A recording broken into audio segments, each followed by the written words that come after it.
आफाक भाई 1987-88 से लेके आज 2025 तक करीबन 38-37 साल का अरसा, जो महाजिर बच्चा उस वक्त 10, 12, 13, 14 साल का था, आज करीबन 50 साल की उम्र को पहुंच गया।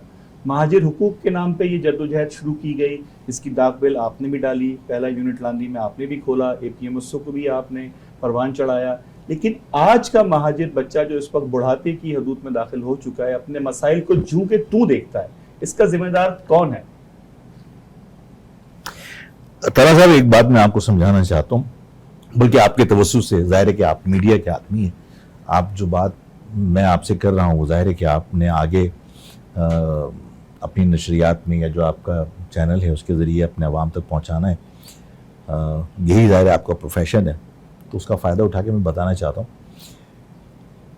अगर मसला हल नहीं हो पा रहा तो सरेंडर भी नहीं किया जा सकता।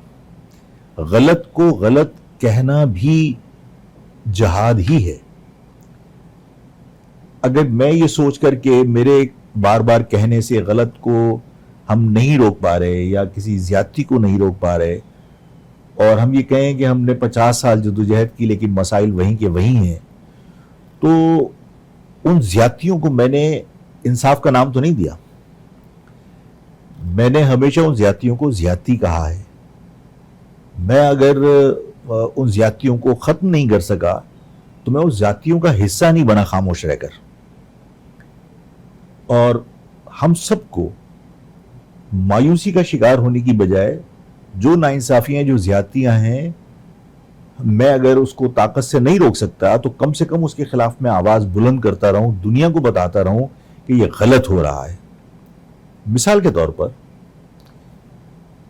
ये शहर के लोग वफाक को जो हम रेवेन्यू कलेक्ट करके देते हैं, देर अबाउट 67% मैं दे रहा हूं, ये शहर दे रहा है। इस सूबे का जो SRB के जरिए आप जो रेवेन्यू जनरेट करते हैं उसका 90% मैं दे रहा हूं। मैं अगर ये कहूं कि NFC अवार्ड में आबादी के तनासुब से सूबा अपना हिस्सा ले रहा है तो उसमें तो कोई शक व शुबा नहीं है ना। जब आप NFC अवार्ड में आबादी के तनासुब से अपना हिस्सा ले रहे हैं तो कराची की आबादी आप सरकारी आदाद-ओ-शुमार में 2 करोड़ 3 लाख कुछ हजार शो करते हैं। मान ली, मैं कहता हूं ये 4 करोड़ का शहर है, लेकिन सरकारी आदाद-ओ-शुमार मान ली है 2 करोड़ 3 लाख भी नहीं, आप 2 करोड़ तस्वुर कर लीजिए।